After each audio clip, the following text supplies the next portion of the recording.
সেলিম ভাই, আমার না একটা খুব আগ্রহের জায়গা আছে, সেটা হলো আমি এই সিনেমার এত গল্প শুনেছি বা এত ইন্টারভিউজ দেখেছি, সেট নিয়ে সবার অনেক একটা আগ্রহ যে সেলিম ভাই কাজল রেখার সেট একটা পুরো যে রূপকথার গল্পের মতো সেট করে ফেলেছে, বাংলাদেশি রূপকথা। মানে এই অসম্ভবকে সম্ভবটা কিভাবে সম্ভব হলো? আর হলো আমি আরেকটা ছোট আমি ইনফরমেশন পেয়েছি যে একটা বাড়িকে নাকি পুরো সরিয়ে দিয়ে নতুন করে বাড়ি করা হয়েছে। হ্যাঁ হ্যাঁ, এটা দুটো বাড়ি, একটা বাড়ি সে রাজার বাড়ি আমরা যখন বানাই, রাজার বাড়িটা খুব সুন্দর। আচ্ছা, কাজল রেখার বাড়ির কথা পরে বলি। রাজার বাড়িতে ওটা ছিল একটা স্কুল ছিল, আসলে আচ্ছা আদিবাসীদের স্কুল ছিল। তো আমরা ওই স্কুলটাকে অন্য জায়গায় ট্রান্সফার করে দেই, বাচ্চারা ওখানে লেখাপড়া করে, ঘরটর বানিয়ে দেই। এই ঘরটা আমরা ভেঙে ফেলি। আচ্ছা, ভেঙে ফেলার পর ওখানে আমরা প্রায় 200 ট্রাক বালি ফেলি, 200 ট্রাক মাটি ফেলি এবং দুটা পুকুর তৈরি করি আমরা। মানে একটা নতুন গ্রাম পুরো। মানে ওই বাড়িটা, রাজার বাড়ি, যে সামনে চাতাল, সামনে পুকুর, পুকুরের মাঝখানে রাস্তা, আর যে বাড়ির যে স্থাপনা, এইটার জন্য আমি এই অবদান হচ্ছে সাইফুল হক, আমাদের যে আর্কিটেক্ট, বাংলাদেশের অনেক বড় একজন আর্কিটেক্ট সাইফুল হক। উনি আসলে এই সেটের ডিজাইনটা করেছেন। একদমই একটা বিল্ডিং বানাতে যেই ধরনের ডিজাইন করা দরকার একদম শুরু থেকে শেষ পর্যন্ত, এই কাজটা উনি করেছেন।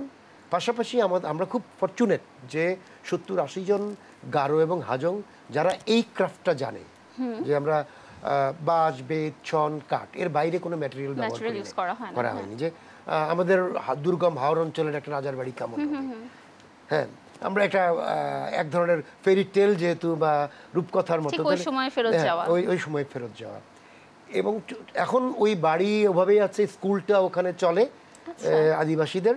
আর ফ্রাইডে স্যাটারডে মানে শুক্র শনিবারে শত শত লোক ওখানে ওটা দর্শন করতে যায়। এটা মানে দারুণ, আমার কাছে মনে হয় অভিজ্ঞতা। ওইটা একটা মানে পার্ক বা দেখতে যাওয়ার মতো একটা স্থাপনা হয়ে গেল।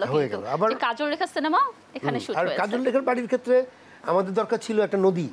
আচ্ছা, জলের পাশে বাড়িটা হওয়া উচিত ওই সময়ে, জল। তো ওখানে একটা পাহাড়ি ছড়া ছিল, তো আমরা ছড়ার মধ্যে বাদ দিলাম। আচ্ছা, ছড়া বাদ দিলে 3 দিনে পানি জমে ওটা নদী হয়ে গেল। ওকে, আমরা শুট টুট করবো, সব সেট। ওটাও সাইফুল ভাই ডিজাইন বাড়িঘর। তো দেন হঠাৎ তখন বৈশাখ টৈশাখ ছিল, প্রথমে ঝড় আসলো, আশেপাশের বহু কিছু ভেঙে চুরে গেল। আমরা রাত 1টার সময় সেট দেখতে গেলাম, পরের দিন শুটিং, দেখি যে আমাদের সেট অমলিন দাঁড়িয়ে আছে, কোনো সমস্যা হয়নি। কারণ ওইটা ডিজাইন করা ভঙ্গিও, যে আমাদের বাড়িঘর যে ভঙ্গি, যেটা বৈশাখী ঝড় সহায়ক বাড়ি, মানে এরজন্যই একজন আর্কিটেক্টের আসলে দরকার, যে পিঠটা হাতির পিঠের মতো চালা, মাঝখানে আবার বাতাস চলাচলের জায়গা। দেন ওইটা সায়েন্টিফিক ওয়েতে রূপকথা। কিন্তু আমরা ধরা পড়ে গেলাম নদীতে, যে পাহাড়ি ঢল নামলো, আমাদের বাঁধ ভেঙে গেল। দেন আবার নতুন করে বাদ দাও, আবার নদীটা বানাও, তারপরে আবার শুট করো। মানে দারুণ একটা ব্যাপার না? একটা সিনেমা মানে মনে হচ্ছে যে একটা রূপকথার গল্প আমি চোখের সামনেই দেখতে পাচ্ছি। আর আমি আশা করছি দর্শকরাও আসলে যদি এই এক্সপেরিয়েন্সটা পেতে চান, অবশ্যই হলে যে কাজল রেখা সিনেমাটি দেখবেন, তাই সেলিম ভাই? একদমই।